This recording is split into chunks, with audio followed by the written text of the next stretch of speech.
आप सभी विद्यार्थियों का हार्दिक स्वागत, हार्दिक अभिनंदन। प्रिय विद्यार्थियों, BA, BSc, BCom part first, जिसमें आपके कंपलसरी पेपर होता है गांधी जीवन और दर्शन, इसका 9वां मॉडल पेपर हम पढ़ेंगे। चाहे आप प्राइवेट हैं, चाहे आप रेगुलर हैं, सभी के लिए ये कंपलसरी पेपर होता है और इसमें आपके लगभग 50 प्रश्नों का एक पेपर होता है जिसमें बहुविकल्पीय प्रश्न आते हैं। इसको पास करना बहुत अनिवार्य होता है, इसलिए हमें प्रत्येक मॉडल को अच्छी तरह से देखना चाहिए। यानी हम जो आज 9वां मॉडल पेपर पढ़ेंगे, इससे पहले हम 8 मॉडल पेपर पढ़ चुके हैं और आप सभी विद्यार्थियों का यही कहना है कि सर जल्दी से जल्दी आप इसको करवाएं। तो मैं समझता हूं कि आज ये 9वां हो जाएगा। मुश्किल से 10 या 12 यानी 10 से लेकर के 12 तक वीडियो होंगे और उन वीडियोस के माध्यम से गांधी जीवन और दर्शन से संबंधित सारे चैप्टर वो क्लियर हो जाएंगे और उनमें से प्रश्न आपके निश्चित रूप से आएंगे। तो आप बने रहें मेरे साथ। और कंपलसरी पेपर को क्लियर करना बहुत जरूरी होता है।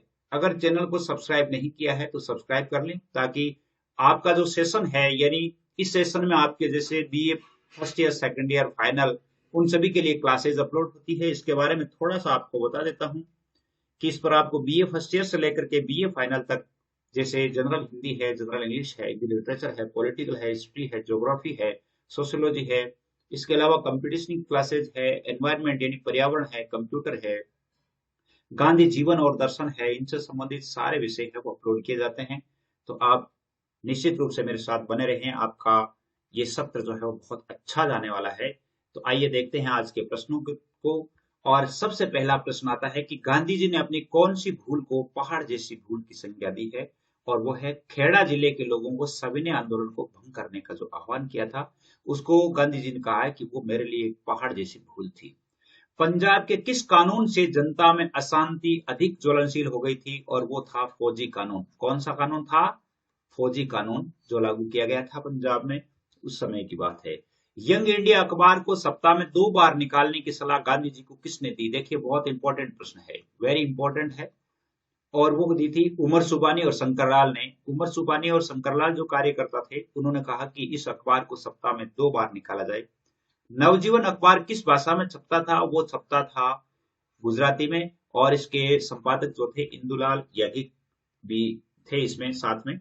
यानी नवजीवन अखबार है वो इंदुलाल याज्ञिक का था, गुजराती भाषा में छपता था। नवजीवन अखबार कहां से निकलता था? और वो अहमदाबाद से निकलता था। गांधी जी का यंग इंडिया भी कहां से निकलता था? अहमदाबाद से ही निकलता था। कहां से निकलता था? अहमदाबाद से ही निकलता था। इसके अलावा पंजाब के फौजी कानून एवं उनके जुल्म का विरोध करने गांधी जी पंजाब कब गए? पंजाब के फौजी कानून और उसके जुल्म का विरोध करने के लिए गांधी जी पंजाब कब गए? और वो गए थे 17 अक्टूबर 1919 को। 17 अक्टूबर 1919 को जो फौजी कानून लगाया था उसका विरोध करने के लिए गांधी जी है वो पंजाब गए थे। प्रथम पंजाब यात्रा के समय गांधी जी कहाँ रुके थे?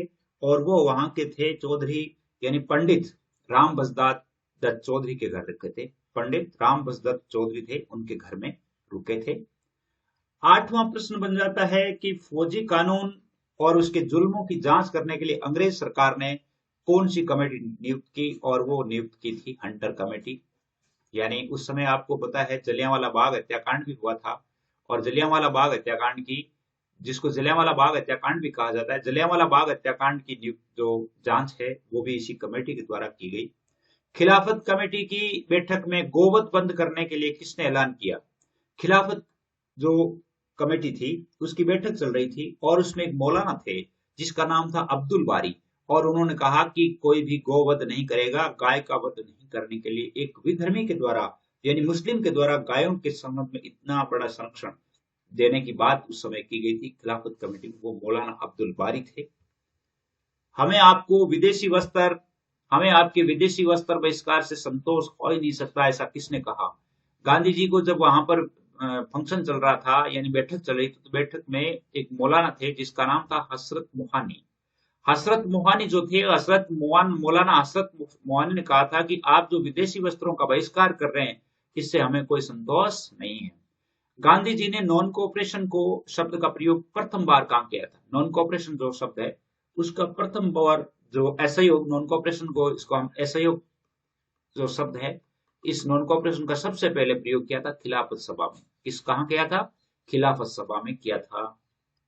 इसके अलावा सर्वप्रथम राष्ट्रीय कांग्रेस का विधान किसने निर्धारित किया? और वो किया था गोपाल कृष्ण गोखले ने। बहुत इंपॉर्टेंट प्रश्न है। कांग्रेस का जो है वो विधान है वो सर्वप्रथम किसने निर्धारित किया? वो किया था गोपाल कृष्ण गोखले ने। राष्ट्रीय कांग्रेस का विधान तैयार करने के लिए लोकमान्य तिलक ने किस एक सदस्य का नाम प्रस्तावित किया? राष्ट्रीय कांग्रेस का जो विधान तैयार करने के लिए, उसके नियम तैयार करने के लिए लोकमान्य तिलक ने एक नाम प्रस्तावित किया था और वो नाम था केलकर का। किसका नाम था? केलकर का नाम था। इसके अलावा आपके प्रश्न बनता है कि राष्ट्रीय कांग्रेस विधान समिति में आईवी सेन का नाम किसने दिया? राष्ट्रीय कांग्रेस विधान समिति, जो राष्ट्रीय कांग्रेस का विधान बन रहा था, उसमें आईवी सेन का नाम जो है किसने प्रस्तावित किया? और वो किया था देशबंधु चित्तरंजन दास ने। देशबंधु चित्तरंजन दास ने कहा था कि आईवी सेन जो है इसको भी साथ में लिया जाए। इस जिम्मेदारी को लेकर मैंने कांग्रेस में सच्चा दाखिला लिया। गांधी जी ने किस जिम्मेदारी के लिए कहा है? और वो कहा है राष्ट्रीय कांग्रेस के विधान निर्माण की। राष्ट्रीय कांग्रेस के लिए विधान निर्माण की जो जिम्मेदारी है उसको उन्होंने कहा कि मैंने सच्चा एक दाखिला लिया था और सच्ची रूप में मैंने कांग्रेस में एडमिशन लिया था। सत्याग्रह आश्रम में सर्वप्रथम करघा कहां से लाया गया? और वो लाया गया था काठियावाड़ और पालनपुर से। काठियावाड़ और पालनपुर से सबसे पहले जो करघा है वो सत्याग्रह आश्रम में लाया गया था। सबसे पहले आश्रम में बुनने की कारीगरी किसने सीखी थी? यानी जैसे आश्रम में जो सूत काटने की या ऊन काटने की जो कारीगरी है वो सबसे पहले किसने सीखी? मगनलाल गांधी ने, जो कि गांधी जी के भतीजे थे। गांधी जी भड़ोच शिक्षा परिषद में कब गए? और वो गए थे 1917 ईस्वी में। कब गए थे? 1917 ईस्वी में भड़ोच शिक्षा परिषद में 1917 ईस्वी में गए थे। अगला प्रश्न है कि सत्याग्रह आश्रम में चरखे से सूत काटने की कला सिखाने के लिए सर्वप्रथम किस महिला ने प्रवेश किया? चरखे से सूत काटने के लिए सबसे पहले जो महिला आई थी गंगाबाई, जो कि एक मजबूत महिला थी और वो किसी से डरने वाली नहीं थी। यूं कह सकते हैं कि उस समय की एक बहुत ही यानी जो है होशियार महिला थी, जो मर्दों के साथ, पुरुषों के साथ भी अपना काम करने में, यानी काम करने के लिए वो तैयार थी। और वो सबसे पहले वो सूत काटने की कला सिखाने के लिए गंगाबाई है वो आश्रम में आई थी। आश्रम में चरखा कहां से मिला? चरखा मिला था गायकवाड़ के बीजापुर गांव में। कहां से मिला था? गायकवाड़ के बीजापुर गांव में है वो चरखा मिला था। इसके अलावा है कि आश्रम में स्थापित चरखे के लिए पुनिया किसने मुहैया करवाई? जो पुनिया यानी उसमें जो सूत काटने के लिए जो पुनिया भरी जाती है वो किसने मुहैया करवाई थी? और वो करवाई थी उमर सोभानी ने। उमर सोभानी ने। सूत काटने की पुनिया बनाने का काम करने वाले को किस नाम से जाना जाता था? सूत काटने की जो पुनिया बनाते थे वो पुनिया बनाने वाले को पिंजारा कहा जाता था। क्या कहा जाता था? पिंजारा। आज भी यही जैसे पिंजारा ही कहा जाता है। सूत जो पुनिया बनाते हैं, अर्थात जो सूत की यूं कह सकते हैं कि वो जो गट्ठर बना करके और उस पर चरखे पर चढ़ाने के लिए जो दिया जाता है उसको पिंजारा कहा जाता है।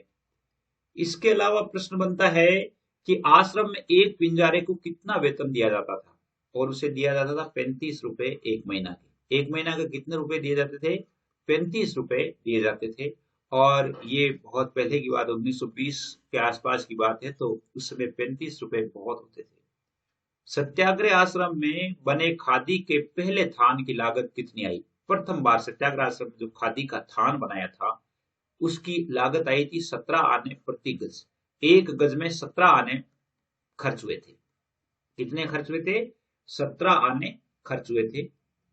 अगला प्रश्न है कि आश्रम में चरखे से सूत काटने वाली महिलाएं कौन कौन थी? ये बहुत इंपॉर्टेंट है। अवंतिका बाई, रामी बाई कामदार, वसुमती बहन और गंगाबाई, ये 4 महिलाएं थी जो कि चरखे से सूत काटने का काम करती थी। और वहां पर जो लोग थे उन लोगों को सिखाने का काम भी इन्होंने किया था।